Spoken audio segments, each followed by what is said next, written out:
is going on, Hockey Nation fans? It is Friday, January the 13th. Friday the 13th. I didn't notice. Well, it's a good luck day, I swear. It's good luck because the Red Wings, when we were looking at the schedule, I was like, there's no way they're going to beat the Maple Leafs. There's no way they're going to beat the Jets. We got to beat the Columbus Blue Jackets, guys. And what do? They beat the Leafs and the Jets, and in very different ways. So what is going on? Suddenly, the Red Wings are no longer the dead things. They are back. And I think it helps that, Robbie Fabbri's back, Bertuzzi's back, even though the Bertuzzi isn't clicking, and the coach made some adjustments. So we're seeing lots of good things, and Lucas Raymond has been playing terrific. This is what I always thought was going to happen, because last year he started hot and fizzled out. So this is all good news for the Red Wings as they head into the weekend. And there's some other interesting stuff that happened in the NHL last night that we can touch on. But I think the big story for the Red Wings is that they're taking care of business. They're getting it done.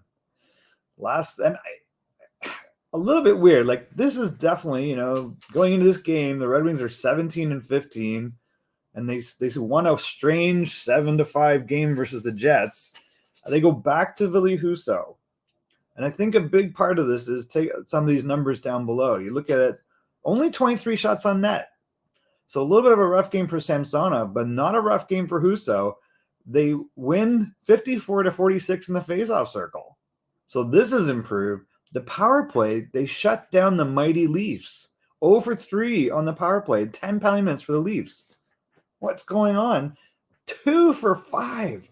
These are otherworldly numbers, folks, and this is how you win games. 2 for 5 on the power play. Is this because of Bertuzzi? Is this because Robbie Fabbri's back? Maybe to both. As Lucas Raymond, maybe you just can't key in on a little bit more, but man, he is playing great.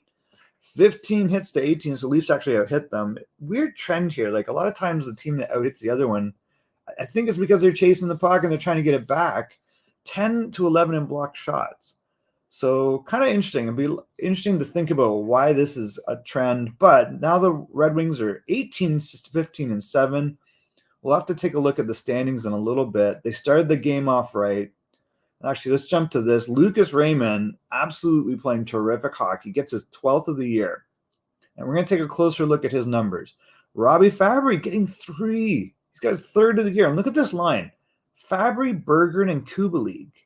So Kubalik was so critical, and that's a power play goal, guys. So the power play is Fabbri, Berggren, and Kubalik. The coach showing he's not afraid to mix things up. And man, it works. Robbie Fabbri cleaning up the junk. Berggren, great playmaker. Kubalik, the power forward. This is an interesting combination. And it does start with Husso. And it does start with Husso, but it's also Raymond and Seider playing the way we saw them play last year when they were having a lot of success. And earlier in this year, like so far, they've been kind of struggling a little bit. And they're in different ways. Not horrible, but absolutely not super impactful. But in the last 5 games, these guys have really come on. Rasmus Sandin makes it 2-1. That's as close as Toronto would get. Ben Chiraot from Raymond and Larkin. His 3rd of the year. Wait, Mortiz Seider with his new D partner, Jake Walman, who I think had a penalty last night too. But Walman working out very well for Seider. And look at his name again, Lucas Raymond. So now Lucas Raymond getting a goal and 2 assists last night, 3 points. Another terrific game from Lucas Raymond after they have 3 points in the prior game. He might have.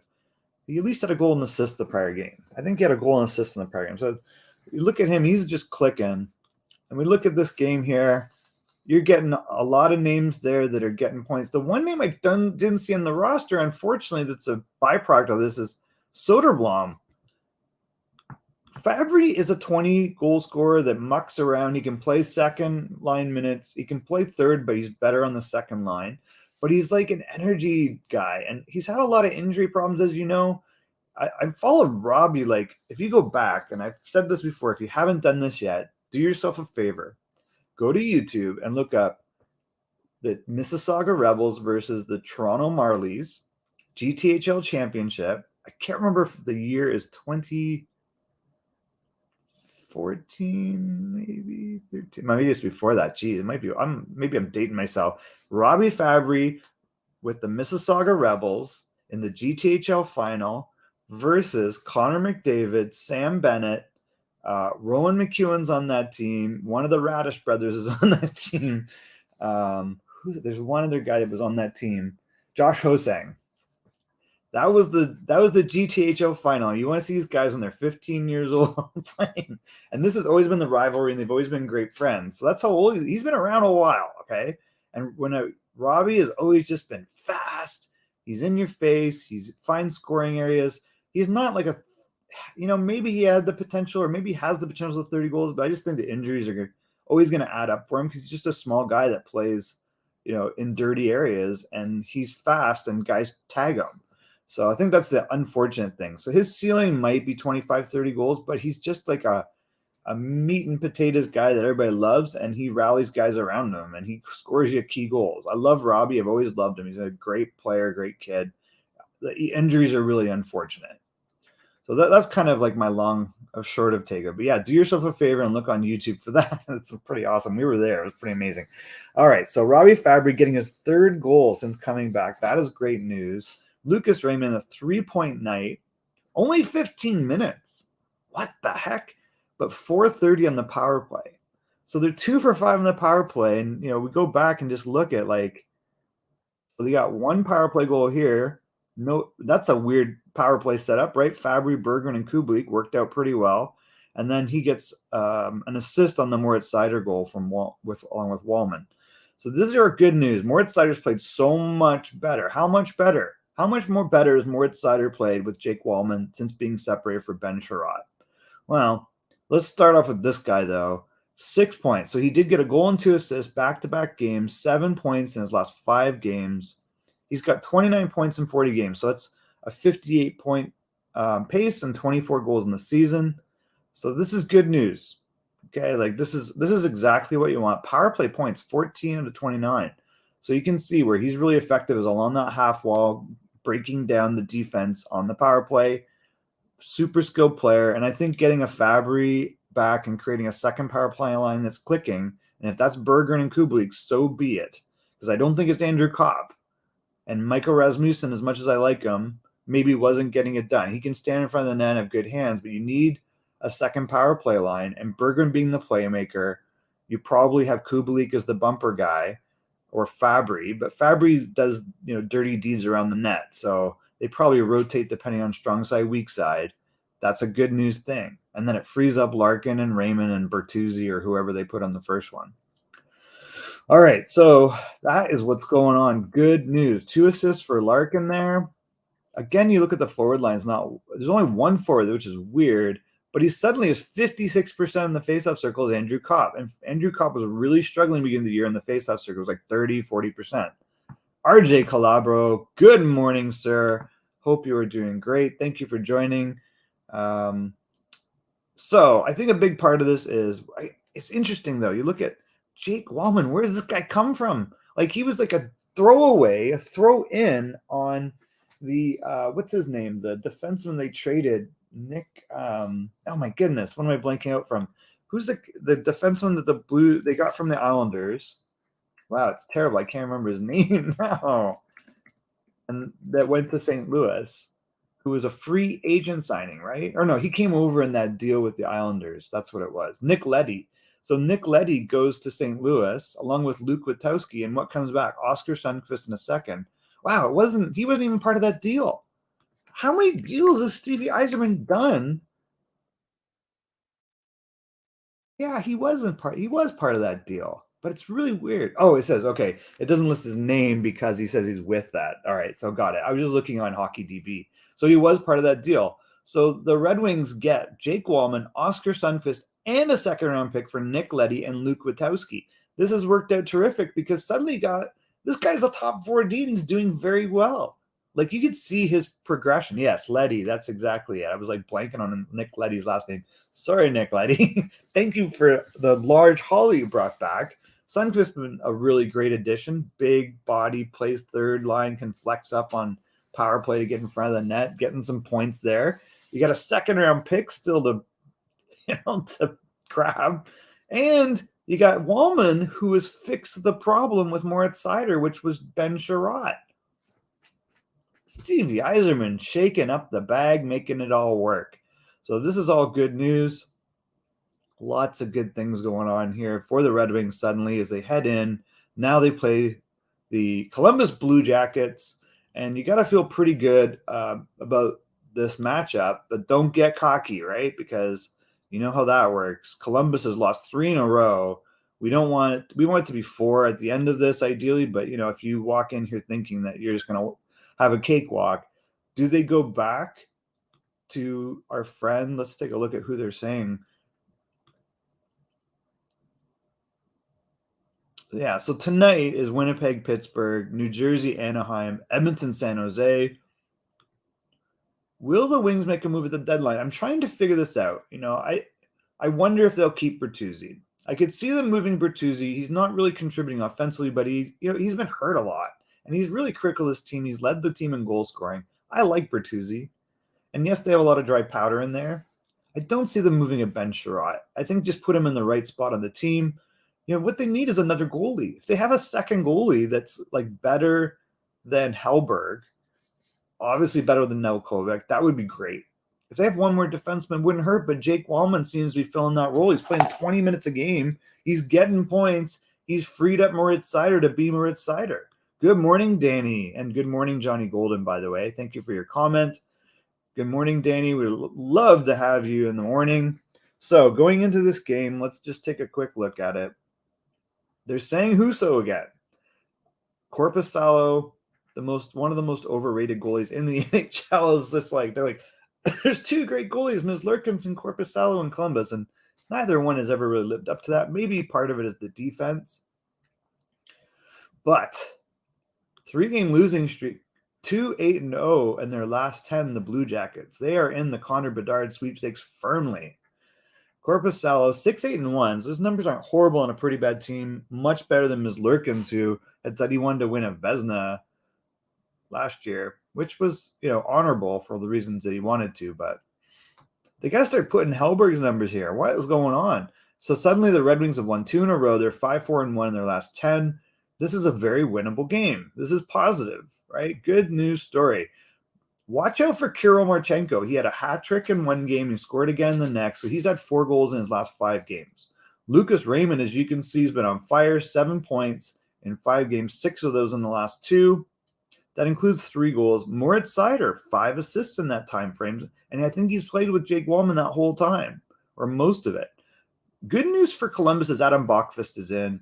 If Patrick Laine's in, you know, these are dangerous players. There's good players. They're having kind of a sophomore slump from Sillinger. He's nowhere near where he was. You don't see Jack Roslovic really click in the way he did his first season. Those are important players for them that just aren't playing a good role. Lucas Raymond, a +4 in that time. So these are all good news things. You like the matchup of Husso, but that's 3 games in a row if Husso goes. I'd be surprised. Do they go to Husso again, or do they go to Hellberg? That's going to be a big factor in this. If Husso can take this, you don't want him to get hurt. You don't want this guy to go down. I don't see him making big trades. I think he's going to do more of like the Nick Leddy type deal. That's why I wonder, like, does he move it to Tyler Bertuzzi and get a pick, get a couple, you know, guys that are not playing a lot, do like the Sundqvist type deal, right? Where you move out Nick Leddy, who you signed, you move him out, you get a 2nd-round pick, you get Sundqvist and a Walman, and suddenly both those guys are contributing. You still got a 2nd-round pick coming up. Hit the likes. Yes, thank you very much. We would love that. So this is a good matchup, but don't get cocky. So suddenly they have won. They've split the games with Toronto. Right now, they're 2-0 in the week heading into the 14th, which is Saturday. Can they pull out a win in Columbus? At least get an overtime point, but 2 points would be great. A win would be super here. And they seem a lot healthier than they have been all year. And that seems to be a big factor. And it's given the coach options to put people with, you know, the right people. And you still don't have Soderblom in the lineup. And Soderblom, I thought, was playing very well. A very important factor. He's scoring, getting points, and a big, big body. Thank you, Danny, for joining. Join Hockey Nation Live tonight. I assume the warm-up show is at 6 p.m., so I'm sure you will be there. Well, this is a good matchup. Lots of opportunity, but I'm curious to see if they go Husso. That would be 3 games in 1 week for Husso. I find that very unlikely. You got to be very careful because if this guy gets hurt, the whole season will tank, and we're only at the halfway point. So hopefully they are smart and they just go Hellberg, but maybe not.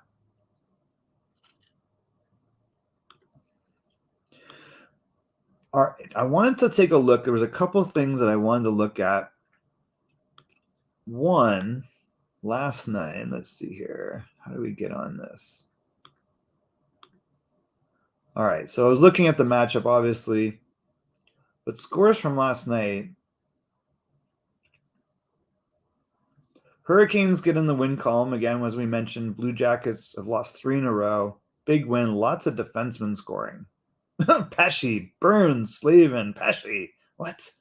Seth Jarvis only has 7 goals on the year, so I found that was interesting. But a big win last night for the Rangers over the Stars in overtime. The Canadians, your Canadians, which I'm sure you guys saw, stopped the Red Hot Predators 4-3. Big game for Kirby Dach, but mostly for Cole Caulfield. And Montembeault getting a win, so that's interesting. This was crazy. Did you expect the Kraken to be so dominant? And again, Tolvanen in scoring again, and Martin Jones getting the win. I mean, these are good news stories. They picked this guy up for nothing. If you're Montreal, why wouldn't you grab Tolvanen? Why wouldn't Arizona? Like, you knew this guy was always a goal scorer. Now he's getting opportunity with the Kraken. Funny, though, they would give him an opportunity, not Shane Wright, because I think Shane Wright was definitely capable. I don't know what he's gaining of being in the OHL. He's going to Windsor, which is probably a good situation. But 3-0 shutout by Martin Jones over the Vezina candidate Linus Ullmark. No goals for the Big Bad Bruins. Only their 5th loss of the year. What the heck is going on? That was kind of crazy to me. The Jets, suddenly the Sabres are falling. Are they 4 losses in a row? We'll take a look at the standings, but the Jets get it back in the win column after a loss to the Red Wings 7-5. They win 4-2 over the Sabres. And the Sabres, I think, are on a 4-game losing streak, but we'll just confirm that. The Wild get a win over the Islanders. Good, Frederick Gaudreau, 10 goals on the year. Look at Sam Steele. Sam Steele. This is a throwaway by the Anaheim Ducks. Like, what the heck? This guy's on pace for 16 goals and 26 assists. This was always a top player in the WHL. At one point in time, he was considered a top 5 prospect for the NHL draft. He dropped, obviously. But, this is a very, not a super creative player, but a reliable player with good offensive instincts. And he's doing the job. Like, in a team that really, really needs a top center, he's getting minutes and he's producing. He's not necessarily a first-line center, but, he can flex up there and help. And Frederick Gaudreau, taking advantage of this, like, rotating first center job. So that's really interesting. Gustafsson, who came over from Ottawa, getting the win. Sorokin the loss on 3-1. So that was interesting. This, what the heck? The 11-25-4 Blackhawks beating the Stanley Cup champion Colorado Avalanche. They are hurting. They need to get some bodies back. They got Francouz back, but that didn't do much. He might take a little bit of time to get acclimated back in. The Sens getting back in the win column a little bit, so now they're 500. I don't see much going on here, beating the lowly Coyotes. And as you would expect, the Golden Knights make the Panthers now a sub-500 team. I am not surprised. I think you know that. So there's some interesting storylines there. I think the storyline around the Kraken is just blowing my mind, though. They beat the Big Bad Bruins, only their 5th loss of the year, 3-0 shutout in pretty fantastic style. And if we look at the standings now, this was what I wanted to mention. The Canadiens game, you saw the young prodigy, alleged prodigy, Askarov. So I thought that was interesting. So they lose, unfortunately, and I call him the artist because he's supposed to be the next great Russian goalie. He has all the size and talent, but he's erratic and he creates problems for himself. So I didn't watch this game. How was Askarov in the game? What was your feedback on him? Oh, there you go. You guys in the chat. Excellent. Don't forget, Drew has 3 assists. Oh my God, whatever. Coach will take until 2093. Good night, Coach. Thank you for jumping in and joining. Do you really believe Seattle will be able to continue this pace? I mean, it's really hard. I thought they were going to drop. Martin Jones is not letting up, and they've got really, really good depth. And when you watch them, they are a fast team, and they have a lot of weapons. I don't even know if they're hitting all cylinders, and you see what happens. They had one more goal scorer to that lineup, and most lineups are like this. Look at the Red Wings. They add Fabbri in. it opens up opportunity for Raymond, Fabbri scoring, Raymond scoring, and next you're going to see Bertuzzi. You know, you still got Soderblom. So just that one piece can change things. Things are so competitive, as you know, to add Tolvanen and get him scoring the way it is, it probably frees up. Like, who do you key on? You're going to sit there and check Tolvanen? Nobody's going to do that, but he's got finish. He can score. And he's on a bit of a tear. Goaltending, I mean, Jones is doing the trick. This is a guy that he left the Kings and was supposed to be the next great #1 goalie. And it just never really panned out. He was sub 900, but now we're seeing like maybe the problem was San Jose. Maybe it was that overrated defense in San Jose. You know, it's pretty easy to play in San Jose. Nobody seems to care if you win or lose, and you remove a spark plug like Pavelski, and that team falls apart. So now they're not even a good defensive team, and maybe Martin Jones was a victim of that. Maybe. Did he play in Philadelphia last year? Terrible. Look at how horrible Philadelphia is defensively. Now they're turning it around. Why? Because the coach is getting him to buy into a team defensive system, blocking shots. Finally, right? Took sitting Kevin Hayes to turn things around. Can Jones continue this? I mean, is he in shape? Is the team defensive play real good? You know, that's what it boils down to. He seems dialed in. He has the size. He has the talent. You know, was he just a victim of a bad situation? It's possible. We've seen that before. He was always so highly rated. I thought his career was done. But maybe if we look at it objectively, we look at where he was playing and what the defensive system. Look at Florida. You can't tell me with, a better coach, Joel Quenneville. Not that he's a super stalwart defensive coach, but he'll take care of like his team. They're not going to play this run around swarm defense, and they dominated teams with pretty much the same lineup, not too much difference. It might be better now in most ways. You don't have Duclair.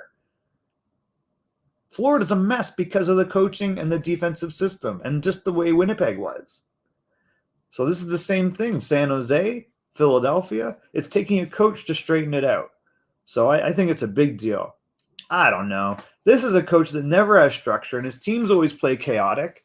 And guys like playing for him, but he also needs the horses to get away with that. And it's just not working out in Vancouver. Here's another guy. If you put Mike Babcock in Vancouver, that team would be very different. I'm telling you, Bob Hartley, if you put Bob Hartley in as the head coach for the Vancouver Canucks, he would get that place locked down. So would a guy like Mike Babcock. There's others, but those are the guys, like 2 examples. These are guys that go in, they put in a strong cycle system, stay on the right side of the puck, everybody back check to the middle and pressure them when we don't have the puck and get it back. Organization in my own zone.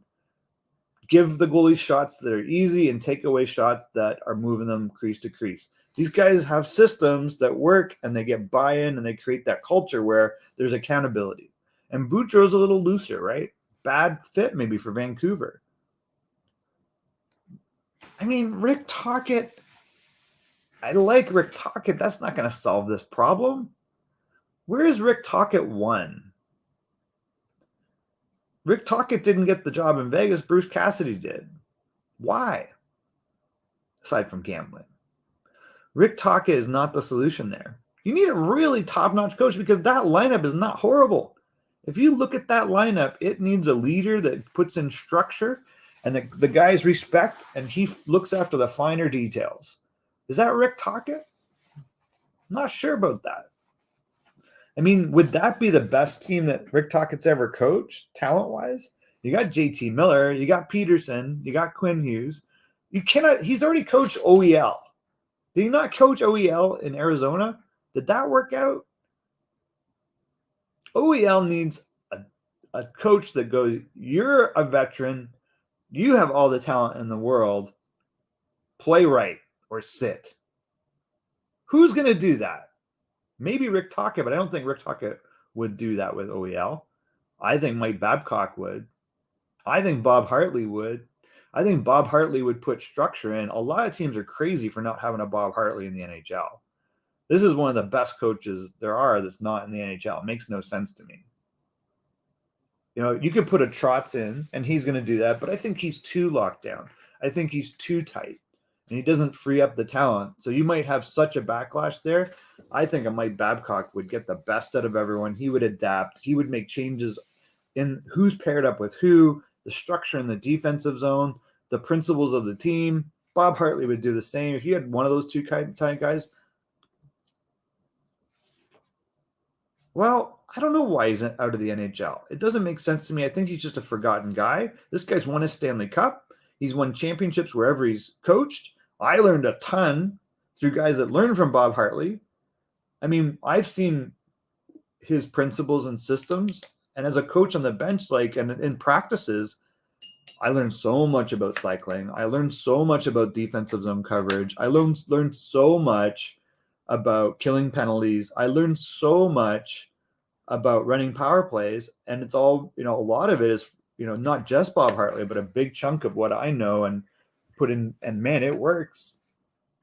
And it doesn't tamp down the offense, but it definitely gives you an opportunity defensively. So I have a lot of faith in that he's one of the top guys. I don't understand why he's not in the NHL. It doesn't make sense to me. He's not a hard guy to get along with, I don't think. It doesn't make sense. If I'm a GM and I'm putting money on someone, I would bet on Bob Hartley. Did a great job in Calgary. I don't get it. It makes no sense to me, Tap. Mike Babcock, the same. You can say what you want. Like, maybe you don't like his personality. We would go to coaching clinics, and there's kind of like a thing where guys' noses in the air. And I always said the worst thing that would happen to Mike Babcock is to go to Toronto. But he had success early on before they should have. If you go back, he was like a year or two ahead of where they thought he would be. He got 100-point seasons, and his numbers were better than Sheldon Keefe's. He's the guy that found, got the most out of Zach Hyman. And his conflict was because Austin Matthews didn't want to play with Zach Hyman. Who wouldn't want to play with Zach Hyman? Yeah, exactly, Rick. Good job for the Red Wings. 2 wins in a row. Lucas Raymond on fire. Mortiz Seider looking like the Norris Trophy candidate we thought he's capable of, which he will again. Great matchup great pairing with him and Jake Walman. Jake Walman really solving the problem that was Ben Chiraot, I think. If you put Mata back with Ronek, like Ronek, is he playing with Chiraot? Where's he gone? He was like their star all of a sudden playing with Mata. I think Ben Chiraot needs to play third pairing. Ronek has shown he has the talent to be a top NHL defenseman. He's got offense. He's good defensively if he's with the right partner. And to Entertap's point, I was kind of thinking and hoping that our friends in Seattle would drop. I really, I don't love this team, but I got to respect them. They beat the big bad Bruins. They've beaten some pretty damn good teams recently. They're only third. That's what's wacky. LA, 3-game winning streak, but, Seattle 7-game winning streak. And yet they're only in third. The LA Kings are kicking butt, but this is a gross number. 152 goals for, 152 goals against. Whereas you look at Seattle, 150 to 125, 25-goal differential. That has got to be top 5 in the NHL. Oh, well, there's Boston with plus 65, plus 31, so maybe not. But it's top 10 probably. I mean, this is a good differential. I still think this number is a little high, but it's not crazy. This is pretty top third of the league. Do I believe in Calgary? No, but they're getting some points. They're 5-2-3 in their last 10. Edmonton 1 win, 5-4-1. They've not really caught fire. So if we switch to the wild card here, what are we looking at? Detroit, still 4th in the wild card race. I think Islanders will keep falling. Pittsburgh, I would not count out. We really I thought Buffalo, but they pulled ahead of Buffalo. Buffalo suddenly on a 3-game losing streak does not help their cause. So that might be goaltending. That might be a little bit of a young, erratic team.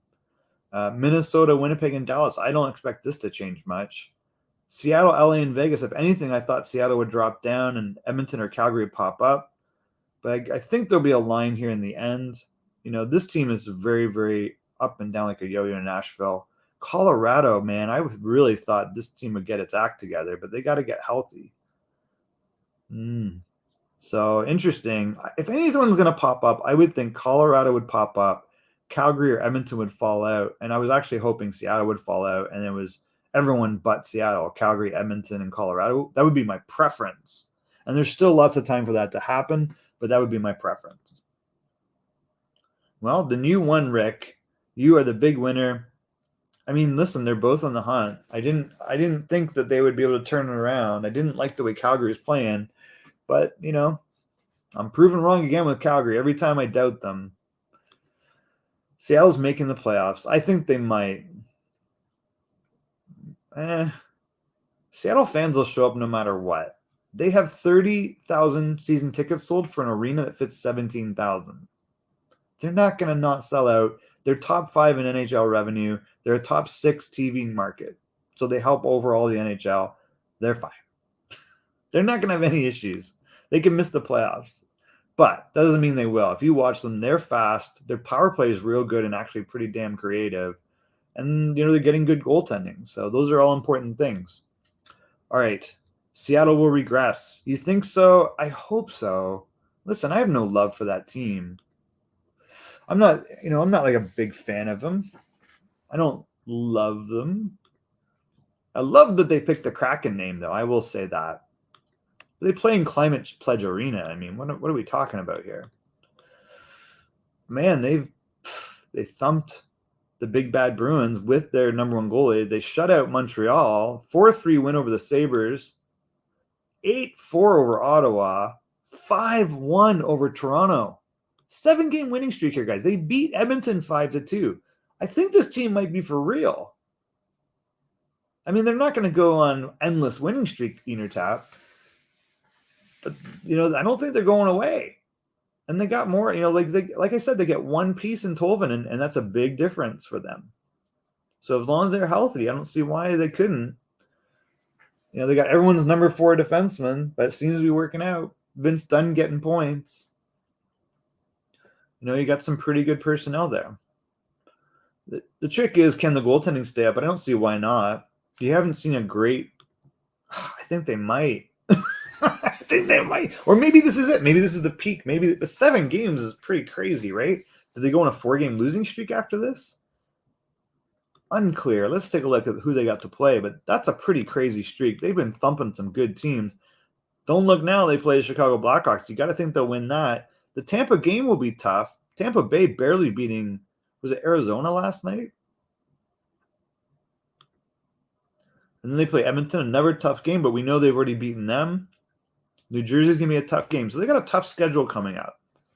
So this will be tough. But, you know, they just beat the Bruins, guys. What are we supposed to think about this team?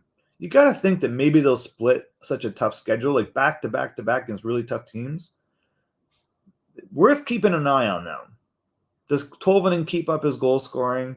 Do we see Matty Beniers continue to produce at the high clip that he is? He's a real good player, better than I would have thought. I was kind of against these guys because they all went back to college being arrogant, thinking college was more important to win the championship, which I knew they weren't going to win, but they got pretty close. The 3 things that you are 100% sure of. Whew. Not much. I mean, the Bruins should regress a little bit, right? Maybe they'll fall back a little bit. That's the one that I got to think is going to happen. I don't know. Yeah, that's a crazy arena. 5,000 seat arena, college arena. That is crazy. What am I sure of? I am sure. Let's just take a look at, if we go to the NHL and we look at stats. Yeah, shocker, they're rating Bedard first.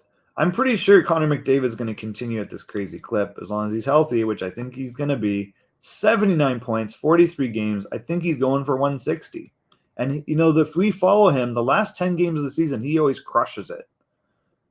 You know, Tage Thompson, Jason Robertson, Pasternak. Does this switch up a little bit? I could see a guy like Kachuk or Rantanen popping up. That makes a lot of sense to me, but, you know, last time we looked, Kyle Connor was 10th, and now he is 9th, ahead of Kaprizov. So Kyle Connor having a very, very good year. Same clip per game. This is good news. A lot of guys over a point a game. This is great. I think these numbers will drop a little bit. That's what I'm pretty sure of. But I think this is crazy. Pierre-Luc Dubois, 48 points in 42 games. Bravo. As much as you say, oh, Austin Matthews, 21st. Oh, William Nylander having a great year, 23rd. So scoring's up a little bit. Can't not be, right? So what am I sure of? I am sure that Vancouver will not be in the playoffs. They may make a coaching change. I don't think that will change that unless they bring in the right coach, which it doesn't sound like they're going to. I got to think, look at Rasmus Dahlin, 47 points, 56 points for Erik Karlsson. That's like 110, 112 point pace. Like, that's craziness. So goal scoring, even from the D or points from the back end, are really up. This Matthias Micheli guy is still in the race there, but Cole Perfetti's sneaking up. So I guess, what am I sure of? I think Matty Beniers will stay tops in the scoring. Mason McTavish is making a run and making a case. But I think in the end, given how good Seattle is, Beniers will probably be top 2 for voting for Vezina. You probably got the other 2 goalies that are in that mix. So you got the goalie in Vegas. That suddenly, what, is he not a rookie? Of course he is. The other goalie in Carolina, although, you've got Freddie Anderson back and healthy. But, man, he's a real good goalie, that Kochlikov, or I don't know how to pronounce his name. So I'm sure of those things. I think goaltending-wise, I'm unsure of the universe here. There's a lot of names there you wouldn't expect. Matt Murray and Samsonov being top 10 seems weird to me. Don't look now, but Swayman's numbers have improved quite a bit, so that's good news, especially if Ullmark drops a little bit, but he's still sub 2. I don't know. I'm not sure what to say here. But I think you're going to see McDavid tops the scoring. I'm sure of that. I think the Rangers will just keep climbing up, and they'll probably surpass the Devils, although the Devils don't seem to be letting up at all. And I'm pretty sure that you're going to get Colorado waking up at some point when they get healthy. If they get Nichushkin and they get Landeskog back and they keep everybody else healthy, I think they'll pop up. I'm pretty confident of that, but I don't think LA and Seattle seem to be going anywhere. So the victim might be a Calgary or an Edmonton, which is really unfortunate. We're going to find out, though. I'm not too sure of much other than that, even that. I'm not. I mean, if we look at how Cole Caulfield played in the playoffs when he first burst onto the scene, you're like, franchise player. Obviously, he was misused by the coach. You've got a really good coach who we were like, what? This guy doesn't coach anywhere. Don't worry. Marty St. Louis is recreating himself in Cole Caulfield's body. He has possessed Cole Caulfield's soul, and he is making a case that this kid is going to be one of the best players in the NHL. Marty St. Louis won a scoring title. It was the dead puck era, but man, that was a tough era for a low guy, and he did it. The Bruins will, when we say regress, they've only lost 5 games. Do they lose 3-4 games and then they get back to winning? That's what's going to happen there. I don't think they're going to fall off the planet, and I think they'll make a deal of some sort. I think Seattle probably gets, I don't see why they wouldn't. The Leafs will not win the Cup. The Leafs will, I don't think the Leafs are getting out of the first round. The Leafs are still like top heavy. You watch that team, you're like, they have no grit. The defense is wild. The goaltending will not come through. It's better than it was. I think that's probably true. Matt Murray kind of getting things on track, but when you get in tough games, Matt Murray's going to let in a lot of junk. He's got weaknesses in his game when you look at him, and so does Samsonov. Matthews of Arizona, why would he do that? I don't see that. Bedard, that would be crazy. You never know. Maybe he's sick of the nonsense in Toronto. Caulfield beats Matthews records. This is true. That is true. Cole Caulfield's no slouch. Obviously, 2 very, very different players. You got a big power forward in Matthews. Something's not clicking there. They're trying to play defense. I don't buy that. I watch that team. I don't see it. They're legends in their own mind in Toronto. Their press distorts everything. Cole Caulfield is succeeding in a team that's not really succeeding. But, I think he'll fall back a little bit. I thought he would kind of get like 43 goals on the year. But maybe he proves me wrong. Maybe, I was thinking about this last night, and then he scored the 2 goals. And I was like, oh, yeah. Yep, I might be wrong, but we'll see. Montreal, I don't mind the Montreal makeup. I love Kirby Dach. I never understood. I was always saying, guys, when this guy gets healthy, he has a little bit of experience under his belt. Do you guys not love Kirby Dach? Blowing my mind here. Come on, Chicago. Kubalik playing well in Detroit. DeBrincat playing really well in Ottawa. Kirby Dach playing well. Go down the list. Chicago moved out players that are playing well elsewhere. That was just a messed up situation in culture. We see it. Best thing for Kirby Dach, strangely, is to go to another Original Six team, and he's doing great. No problem with the pressure. Just going to get better, on pace for 50 some odd points, probably 51, 52 points. You would love that. That doubles his production. You guys got a big guy that eventually could be a number one center, in my opinion. All right, it's 2 minutes before the hour. I want to thank everyone for joining. Please make sure to hit likes and subscribes. RJ had posted up the games tonight. We will look for Columbus and Detroit on Saturday night. We will see you on Monday morning, where we will update you on the results from the weekend, particularly Detroit versus Columbus, and preview their following game. Everyone have a wonderful weekend. I think Kirby plays center eventually. Dach is fantastic. He was rushed to the NHL, guys. Absolutely a mistake. He looks, because he's 6'4" and talented and skates and he's a mature kid, they're like, let's put him in the NHL at 18. Wasn't the best thing for him. And there was a lot, like I will say, a complete S show in Chicago for historical mess, right? And everybody should have got out. I get it. And, you know, the GM will do something with those picks and players, like Brandon Hagel doing very well. Although the Radish trade has worked out. Taylor Radish has got 11 goals, I think. Max Domi doing all right. You got a good coach there in Luke Richardson. So they're interesting. Well, I'm telling you right now, Kirby Dach has a better skill set than Slav. You're not going to like it. Go back and watch Slav. He's a big guy, and he was always a big guy, and he always struggled the World Juniors. Not that Kirby Dach was lighting it up, but he got hurt.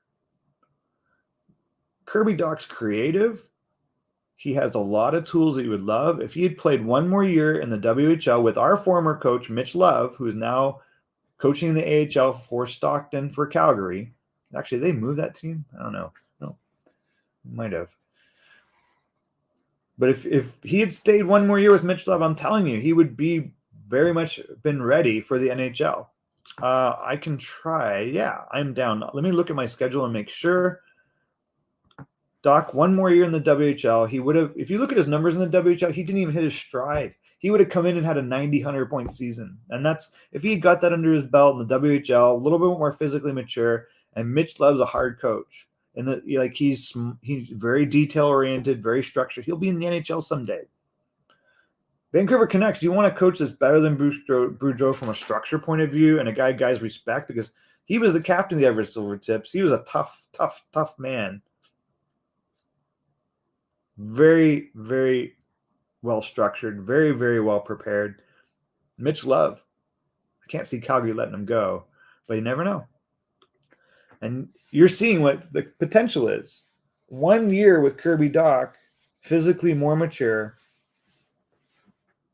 under a tough coach, not Chicago mess, and then being moved out because of that mess. Is that why? Because it can't be because of him. You can a little bit over marinate them, but it doesn't hurt. I mean, sending him back to the WHL in my mind was the right thing. And I think you would have seen, maybe see similar numbers. Now you're seeing big guys take a little longer sometimes. And regarding Slav, I think he'll have a decent career. You can see he's committed. He's big. He's physical and strong. He can shoot the puck. I think Slav is a winger. I don't think Slav will ever play center, but Kirby Dach will play center. Kirby Dach has high skill level.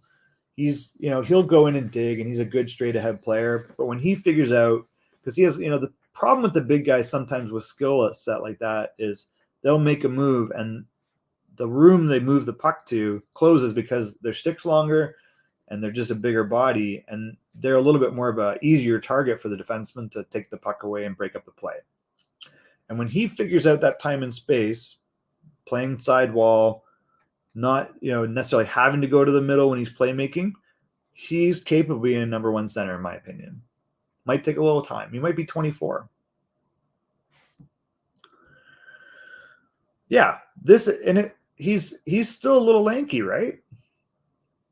So think about how lanky he was when he first went to Chicago, figuring it out, making big moves. Like you watched him, he was trying creative things. He was fast. He was, you're like, ooh, if he could just complete that play, that would be crazy. And now he's a little bit more mature. He's playing the wing, so I think it takes the pressure off of him carrying the puck so much.